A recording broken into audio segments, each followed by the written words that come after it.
Dalam perjalanan hidup ada musim-musim yang tidak bisa kita hindari, seperti petani yang harus melewati kemarau sebelum panen. Demikian pula seorang hamba Allah tak lepas dari musim kesempitan sebelum limpahan nikmat datang. Termasuk di antaranya adalah kesulitan ekonomi, kesempitan rezeki dan tumpukan hutang yang seakan tak ada ujungnya. Namun Islam tidak membiarkan kita berjalan dalam gelap tanpa lentera. Sebaliknya, Islam hadir sebagai cahaya yang memandu, memberi makna pada setiap rasa sakit, dan menunjukkan bahwa kesulitan bukanlah murka Allah, melainkan bentuk cintanya yang tersembunyi. Allah Ta'ala berfirman, "Dan sungguh kami akan menguji kamu dengan sedikit ketakutan, kelaparan, kekurangan harta, jiwa dan buah-buahan, dan sampaikanlah kabar gembira kepada orang-orang yang sabar." Quran Surat Al-Baqarah ayat 155. Ayat ini bukan hanya kalimat penghibur. Ia adalah penegas bahwa setiap ujian, termasuk masalah ekonomi, telah Allah ukur dan takar sesuai kemampuan hambanya. Dan setiap ujian pasti membawa hikmah yang jauh lebih besar dari keluhan dan kelamnya hari-hari. Kesulitan bukan hukuman, tapi proses penempaan. Seringkali saat uang tak cukup, bisnis merugi atau tagihan berdatangan, hati ini goyah. Kita merasa gagal. Kita merasa tak berguna, kita merasa Allah jauh. Padahal justru di saat-saat seperti itulah, Allah sedang mengasah keteguhan hati kita, membersihkan sisa-sisa kesombongan, dan memurnikan niat kita agar hanya bergantung padanya. Rasulullah Shallallahu Alaihi Wasallam bersabda, "Sesungguhnya besarnya pahala sebanding dengan besarnya ujian. Dan sesungguhnya jika Allah mencintai suatu kaum, maka Dia akan menguji mereka. Barang siapa ridha maka ia akan mendapatkan keridhaan Allah. Dan barang siapa murka maka ia mendapatkan kemurkaan Allah." Hadis riwayat Tirmidzi. Apakah engkau sadar, dengan diuji secara ekonomi, engkau justru diberi peluang untuk meraih derajat sabar dan tawakal yang lebih tinggi. Ini bukan tentang kehilangan, ini tentang disiapkan. Rezeki tidak hilang, hanya belum tiba. Salah satu kesalahan kita adalah menganggap rezeki itu hilang. Padahal, rezeki yang tertunda bukan berarti sirna. Mungkin engkau sudah bekerja keras, sudah berikhtiar, namun hasilnya belum terlihat. Ketahuilah, rezeki tidak selalu datang saat engkau mau, tapi saat Allah tahu engkau siap menerimanya. Sesungguhnya Tuhanmu melapangkan rezeki bagi siapa yang Dia kehendaki dan menyempitkannya. Sesungguhnya Dia Maha mengetahui, Maha melihat hamba-hambanya. Quran Surat Al-Isra ayat 30. Allah Maha melihat air mata yang jatuh dalam sepi. Allah Maha mendengar doa-doa yang lirih di tengah malam. Tak ada satu huruf pun yang terucap dari lisanmu kecuali tercatat. Tak ada satu keringat pun yang jatuh tanpa disaksikannya. Dekap kesulitan dengan sabar dan doa. Ketika pintu-pintu dunia terasa tertutup, itu tandanya Allah ingin engkau mengetuk pintunya lebih keras. Disitulah tempat kembali yang tak pernah menolak. Sabar bukan berarti pasrah tanpa usaha. Tapi sabar adalah ketika engkau tetap bergerak, meski langkahmu tertatih sembari tetap berdoa. Ya Allah, cukupkan aku dengan rezekimu yang halal dan berkah. Sabar dan doa adalah dua sayap yang akan membawamu terbang melewati badai. Dan tak ada doa yang sia-sia. Allah mungkin menunda jawabannya, tapi Dia tidak pernah lalai. Justru dalam penantian itulah, hatimu sedang dibersihkan dan dikuatkan. Doa-doa Rasulullah untuk melunasi hutang dan membuka pintu rezeki. Dalam setiap kesulitan, Islam selalu menawarkan jalan keluar, tidak hanya melalui ikhtiar lahir seperti bekerja dan bersedekah, tetapi juga melalui kekuatan batin, doa. Rasulullah Shallallahu Alaihi Wasallam, sang manusia paling mulia, pun pernah berdoa dengan sungguh-sungguh saat menghadapi kesulitan ekonomi dan lilitan hutang. Itu menjadi pelajaran agung bagi kita, bahwa doa bukan sekadar pelengkap tetapi senjata utama seorang mukmin. Doa agar terlepas dari hutang yang berat. Satu hari Rasulullah Shallallahu Alaihi Wasallam melihat sahabatnya Abu Umamah sedang duduk termenung di masjid, bukan pada waktu salat. Beliau bertanya, "Wahai Abu Umamah, mengapa engkau duduk di masjid pada waktu yang bukan untuk salat?" Abu Umamah menjawab, "Kegelisahan dan hutang-hutang yang menimpaku, wahai Rasulullah." Maka Rasulullah bersabda, "Maukah engkau aku ajarkan suatu doa? Jika engkau mengucapkannya, Allah akan menghilangkan kegelisahanmu dan melunasi hutangmu." Abu Umamah menjawab, "Tentu ya Rasulullah." Lalu Rasulullah mengajarkan doa ini, "Allahumma inni a'udzubika minal hammi wal hazani, wa a'udzubika minal ajzi wal kasal, wa a'udzubika minal jubni wal bukhl, wa a'udzubika min ghalabatid daini wa qahrir rijal." Ya Allah, aku berlindung kepadamu dari kegelisahan dan kesedihan. Aku berlindung kepadamu dari kelemahan dan kemalasan. Aku berlindung kepadamu dari sifat pengecut dan kikir. Dan aku berlindung kepadamu dari lilitan hutang dan tekanan manusia. Hadis riwayat Abu Dawud. Abu Umamah pun mengamalkannya setiap pagi dan sore. Tak lama kemudian, sebagaimana pengakuannya sendiri, Allah menghilangkan kegelisahanku dan melunasi hutang-hutangku. Doa memohon kecukupan rezeki. Selain doa tersebut, Rasulullah juga mengajarkan doa khusus untuk memohon rezeki yang cukup dan keberkahan hidup.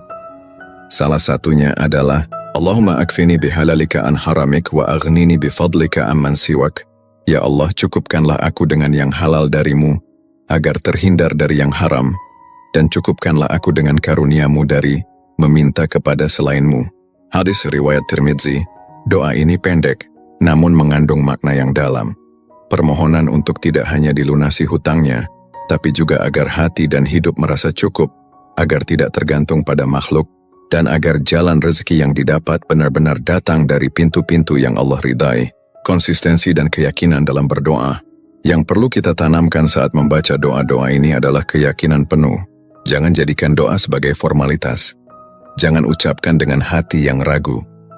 Rasulullah mengingatkan, berdoalah kepada Allah dalam keadaan yakin akan dikabulkan, dan ketahuilah bahwa Allah tidak akan mengabulkan doa dari hati yang lalai dan tidak sungguh-sungguh. Hadis riwayat Tirmidzi. Maka saat engkau membaca doa-doa itu, bayangkan Allah sedang benar-benar mendengarkanmu. Bayangkan bahwa Dia tidak jauh, bahkan Dia lebih dekat daripada urat lehermu sendiri. Baca doa ini setiap pagi dan sore. Jadikan ia wirid yang tak lepas dari lisan, sebab doa ibarat benih, mungkin tak langsung tumbuh hari ini. Tapi teruslah menyiramnya dengan keyakinan. Allah tidak tidur, Allah tidak lalai, Allah sedang menyusun jalan keluarmu. Bahkan di saat engkau merasa semuanya telah buntu. Amalan-amalan pembuka rezeki dan pelunas hutang dalam Islam.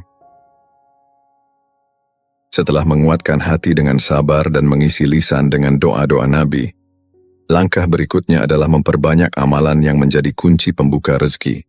Islam bukan agama yang memisahkan antara langit dan bumi, antara doa dan usaha. Ia mengajarkan bahwa rezeki itu bukan hanya dicari, tetapi juga dijemput dengan amal-amal yang Allah cintai. Berikut adalah beberapa amalan ringan namun penuh keberkahan, yang mampu menjadi sebab terbukanya pintu rezeki dan pelunasan hutang. Istighfar menyapu dosa mengundang rahmat.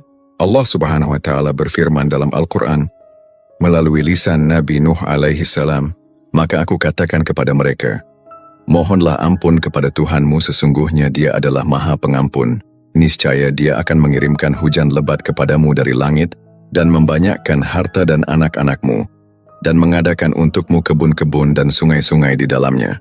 Quran Surat Nuh ayat 10-12. Istighfar bukan hanya penghapus dosa tapi juga magnet rezeki. Ucapkan istighfar setiap hari, dengan hati yang menyesal dan lidah yang lembut, setidaknya 100 kali sehari. Astaghfirullah wa atubu ilaih. Bila dikerjakan dengan tulus maka hati menjadi lapang. Pintu-pintu langit terbuka dan pertolongan Allah segera menghampiri. Menjaga silaturahmi, memperpanjang umur, meluaskan rezeki. Rasulullah Shallallahu Alaihi Wasallam bersabda, barang siapa yang ingin dilapangkan rezekinya dan dipanjangkan umurnya, maka hendaklah ia menyambung tali silaturahmi. Hadis riwayat Bukhari dan Muslim. Kadang pintu rezeki kita sempit bukan karena kurang bekerja, tapi karena hubungan dengan keluarga atau kerabat renggang. Perbaiki silaturahmi. Minta maaf pada yang pernah tersakiti, kunjungi saudara yang lama tak dijumpai. Allah akan bukakan jalan keluar dari arah yang tak disangka. Sedekah, mengurangi harta. Secara lahir, melipat gandakannya secara hakikat. Secara logika manusia, memberi di saat kekurangan adalah langkah yang berat. Namun dalam logika langit, sedekah justru membuka jalan ke lapangan. Rasulullah bersabda, sedekah itu tidak akan mengurangi harta. Hadis riwayat Muslim. Berikan apapun yang engkau mampu, meski hanya 5.000 rupiah, sebutir kurma, atau bahkan segelas air. Jangan lihat jumlahnya, lihat ketulusanmu, karena Allah menilai hati, bukan nominal. Sedekahmu hari ini bisa jadi kunci pembuka pintu rezeki esok hari, bahkan dari arah yang tak kau duga. Salat duha, salat para pencari rezeki. Di antara amalan yang sangat dianjurkan bagi mereka yang ingin dimudahkan rezekinya adalah salat duha. Rasulullah bersabda, pada pagi hari setiap persendian kalian ada sedekahnya, maka 2 rakaat salat duha mencukupinya. Hadis riwayat Muslim, Salat duha adalah bentuk sedekah untuk seluruh tubuh kita, dan banyak ulama serta orang-orang saleh menjadikan duha sebagai kebiasaan tetap, membantu orang lain. Rasulullah pernah bersabda, barang siapa yang melapangkan satu kesulitan dari seorang mukmin, maka Allah akan melapangkan satu kesulitan darinya pada hari kiamat. Hadis riwayat Muslim, jika engkau ingin Allah bantu melunasi hutangmu, cobalah bantu orang lain meski hanya dengan doa, perhatian atau sumbangan kecil. Prinsipnya sederhana, tolong orang lain maka Allah akan menolongmu dengan cara yang lebih besar. Kesemua amalan ini bukanlah sulap yang langsung membalikkan keadaan, tapi ia adalah kunci yang akan membuka pintu-pintu tertutup satu persatu. Yang dibutuhkan hanyalah kesungguhan dan ketekunan. Bukan satu kali tapi berkali-kali. Bukan hanya di waktu sempit tapi terus-menerus. Karena sungguh, ketika engkau bersandar pada Allah sepenuh hati mengamalkan sunnah Rasul dengan sabar dan yakin, maka tidak ada hutang yang tak bisa lunas, dan tidak ada kesempitan yang tak bisa terlewati. Strategi lahir dan batin untuk bangkit dari hutang dan krisis ekonomi.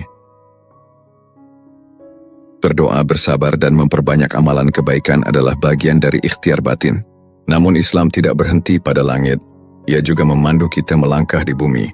Dalam setiap kesempitan Allah memberikan ruang gerak bagi hambanya untuk berusaha. Maka inilah saatnya kita merajut kekuatan batin dengan strategi lahiriah yang konkret dan terarah. Karena sesungguhnya iman itu bukan sekadar pasrah. Iman adalah tenang di hati tapi giat di tangan. Menyusun rencana keuangan, mulai dari hal yang kecil. Tak semua orang mampu langsung melunasi seluruh hutangnya. Tapi semua orang bisa mulai dari satu langkah kecil. Buatlah daftar hutang-hutangmu secara rinci. Siapa pemberi pinjaman, berapa jumlahnya, kapan jatuh temponya. Lalu susun skala prioritas, mana yang harus dilunasi lebih dulu dan mana yang bisa dinegosiasi. Seringkali yang membuat kita tertekan bukan jumlah hutangnya, tapi ketidaktahuan kita tentang bagaimana menghadapinya. Padahal, dengan mencicil pelan dan mengatur pengeluaran, banyak yang akhirnya terbebas dari beban besar. Kurangi pengeluaran tidak penting, bedakan antara kebutuhan dan keinginan. Makan sederhana bukan tanda kekalahan, tapi bagian dari perjuangan. Bekerja dengan niat yang diperbarui, rezeki tidak datang dari langit begitu saja. Ia turun melalui kerja keras yang dibarengi doa dan kejujuran. Rasulullah bersabda, tidaklah seseorang memakan makanan yang lebih baik dari hasil jerih payah tangannya sendiri. Hadis riwayat Bukhari. Apapun pekerjaanmu hari ini, pedagang kecil, ojek online, guru honorer, penjahit rumahan, lakukan dengan sungguh-sungguh.